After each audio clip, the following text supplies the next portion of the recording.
Well, howdy there, Internet people. It's Belle again, and welcome to The Roads with Belle. Today is September 26th, and we're going to talk about the Continuity Amendment. We'll talk about what it is, where it came from, and talk a little about the coverage that sparked this video. Basically, we're going to do a little bit of fact-checking. We're going to add some context to what's going on. So, what is the Continuity Amendment? It's an amendment designed to strengthen the continuity of government plans that the U.S. has. Continuity of government, or COG plans, are plans to maintain the function of the federal government in the event of a major disruption. These plans have existed for decades. They aren't a big deal. If you saw the series Designated Survivor, the line of secession depicted is part of the COG plans the U.S. has. Many of the conspiracy theories that exist that focus on obscure executive orders are picking up on pieces of the COG plan and taking it out of its context. Some of the ones developed during the Cold War to deal with the aftermath of a nuclear strike are intense to say the least. They often put a ridiculous amount of power in the hands of the president. The Continuity Amendment, which is a proposed amendment to the Constitution, really just has representatives provide a list of people they think would be a good replacement for them if something bad were to happen. The governor would then need to select from that list in the event a representative was no longer around. That's kind of it.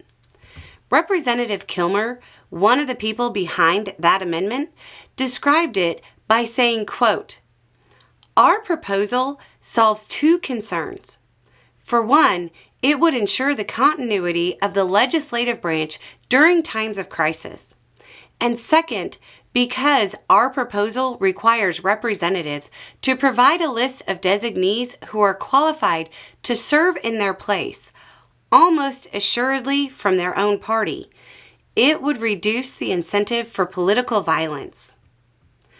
Why are we talking about the proposed amendment to the Constitution? Because a few days ago, a large U.S. paper talked about it. That sparked scores of conspiracy theories suggesting the proposed amendment was a sign that they, whoever they are, had plans for something major, and it's going to be a big deal and disrupt the entire federal government. So, is the recent coverage a sign that something bad is imminent, as conspiracy theories are suggesting? Of course not. It's not a sign of imminent anything. It's a sign of late coverage on a topic. The press release on Congressman Cleaver's site is from early March. It's such a mundane event, the media just didn't really report on it much. For months. Not exactly imminent. More importantly, the proposed amendment traces its roots back even further.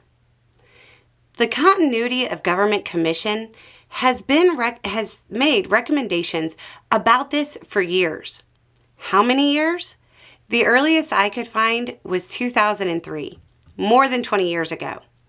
My guess is that similar recommendations were made by other groups who looked at the issue going back even further. The Continuity of Government Commission was established in 2002.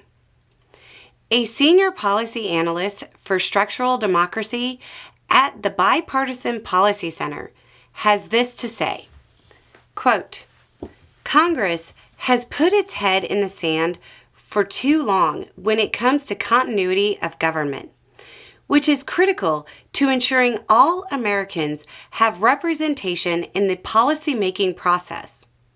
Without a plan for continuity, we are leaving the political balance of power in Congress up to chance. Through this constitutional amendment, Representatives Kilmer, Timmons, Winstrup, and Cleaver provide a workable bipartisan solution to keep the legislative branch operating in the event of a vacancy or national crisis.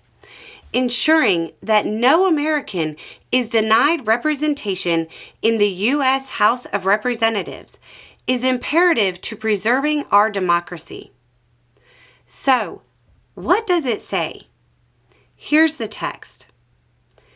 Resolved by the Senate and House of Representatives of the United States of America, in Congress assembled, 2/3 of each house concurring therein, that the following article is proposed as an amendment to the Constitution of the United States, which shall be valid to all intents and purposes as part of the Constitution when ratified by the legislature of 3/4 of the several states within 7 years after the date of its submission for ratification. Article, Section 1.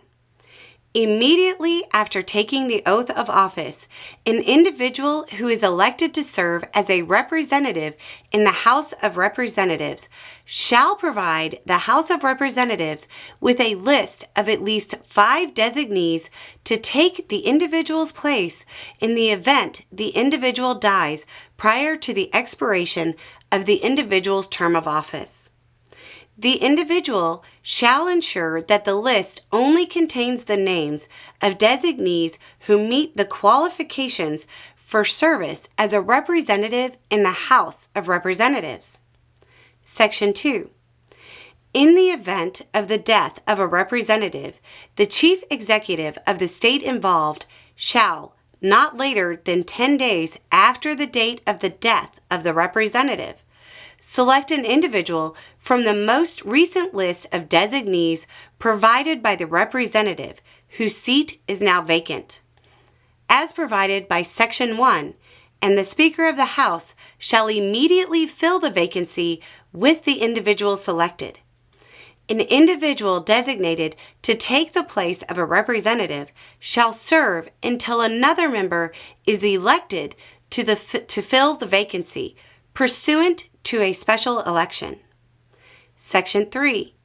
During the period of an individual's service under Section 2, the individual shall be treated as a representative in the House of Representatives for purpose of all laws, rules, and regulations, including for purposes of Section 1. In the event of the death of an individual designated under Section 2, the chief executive of the state involved shall select an individual from the most recent list of designees provided by the individual designated under Section 2, as provided by Section 1, and the Speaker of the House shall immediately fill the vacancy with the individual selected. There you go. That's it. No cause for alarm. No basis for conspiracy. Just a sign that the government takes 20 years to solve a problem that was well identified and documented. Like with most conspiracy theories, they fall apart if you apply a timeline to the events. Remember, most times, the core of theories like this is based on something completely mundane, and the presentation of the information makes it seem sensational. So there you go. A little more information and a little more context, and having the right information will make all the difference. Y'all have a good day.